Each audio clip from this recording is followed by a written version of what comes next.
Selamat pagi anak-anak, bagaimana kabar kalian di rumah? Masih sehat kan? Hari ini kita akan mulai belajar agama tentang saya tumbuh dan berkembang. Sebelum belajar, sebaiknya kita harus berdoa dulu kepada Tuhan Yesus agar pelajaran kita pada hari ini berjalan dengan baik dan lancar. Anak-anak, siapkan hati kita, pikiran kita dengan menutup mata dan mengatupkan tangan. Mari berdoa dalam nama Bapa dan Putra dan Roh Kudus. Amin. Tuhan yang Maha Pengasih, kami bersyukur bisa belajar saat ini. Kami mohon berkatilah kami agar bisa memahami materi pelajaran hari ini. Dikau kami puji sekarang dan selama-lamanya. Amin. Dalam nama Bapa dan Putra dan Roh Kudus. Amin. Baik anak-anak, pada hari ini kita akan belajar tentang pertumbuhan dan perkembangan kita sebagai manusia dan juga pertumbuhan dan perkembangan Tuhan kita, Tuhan Yesus. Mari kita mulai belajar bersama ya. Yang pertama, kita akan membahas tentang apa itu pertumbuhan. Pertumbuhan adalah suatu proses penambahan atau perubahan tubuh kita. Jadi, pertumbuhan itu bisa dicontohkan dengan mulai dari kita bayi, menjadi anak-anak, menjadi remaja, kemudian menjadi seorang yang dewasa. Itu adalah contoh pertumbuhan yang bisa dilihat dari ciri fisik. Kemudian ada perkembangan. Perkembangan adalah suatu proses perubahan dalam segi kepintaran.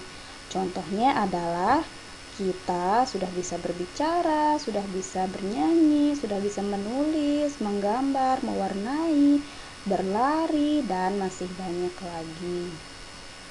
Kemudian, siapakah yang membantu proses pertumbuhan dan perkembangan kita? Anak-anak ada yang tahu? Kalau belum, mari kita cari tahu bersama ya.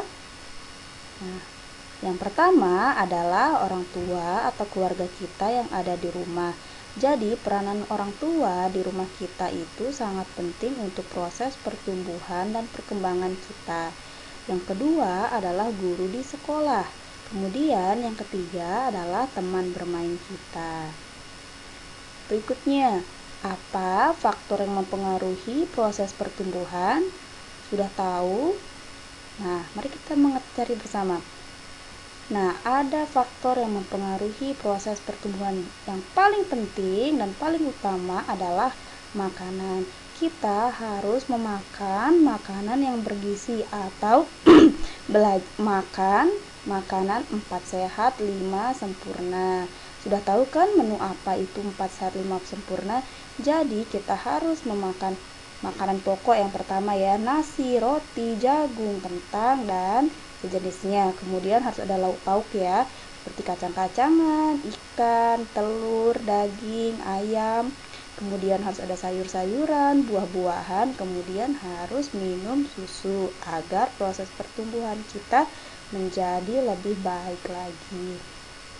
Berikutnya, setelah pertumbuhan, apa saja faktor yang mempengaruhi proses perkembangan kita ya? Yang pertama, kita harus rajin belajar. Yang kedua, kita harus rajin berlatih untuk mengembangkan bakat kita atau talenta kita. Tadi kita sudah belajar tentang pertumbuhan dan perkembangan kita sebagai manusia. Sekarang, waktu di zamannya Yesus dulu, bagaimana ya proses pertumbuhan dan perkembangan Yesus dari dia lahir menjadi bayi, balita, remaja, kemudian menjadi dewasa? Mari cari tahu bersama. Yang pertama mulai dari Yesus dari bayi ya. Saat itu Yesus berumur 8 hari. Pada saat Yesus berumur 8 hari, Yesus dipersembahkan di Bait Allah, kemudian diberi nama dan juga disunat. Setelah itu, saat Yesus anak-anak, Yesus berumur 12 tahun, Yesus sudah bisa pintar menjawab pertanyaan dari para imam-imam yang ada di Bait Allah pada saat Yesus tertinggal di Yerusalem ketika perayaan Paskah. Yang ketiga, pada saat Yesus dewasa, Yesus berumur 30 tahun.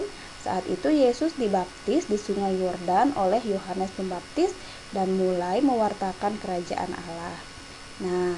Cerita Yesus dari tumbuh dan berkembang bisa anak-anak lihat di kitab suci. Anak-anak buka kitab sucinya di rumah, kemudian buka Injil Lukas bab 2 ayat 1 sampai 52. Nah, sekian pelajaran kita tentang pertumbuhan dan perkembangan kita sebagai manusia dan juga Tuhan Yesus. Jangan lupa kita juga harus selalu bersyukur dan berdoa kepada Tuhan Yesus atas pertumbuhan dan perkembangan yang sudah diberikan kepada kita. Jangan lupa kita juga di rumah harus selalu menjaga kesehatan kita dengan mematuhi protokol kesehatan dengan rajin mencuci tangan, menjaga jarak, dan juga memakai masker. Terima kasih, sampai jumpa lagi di minggu depan. Dah.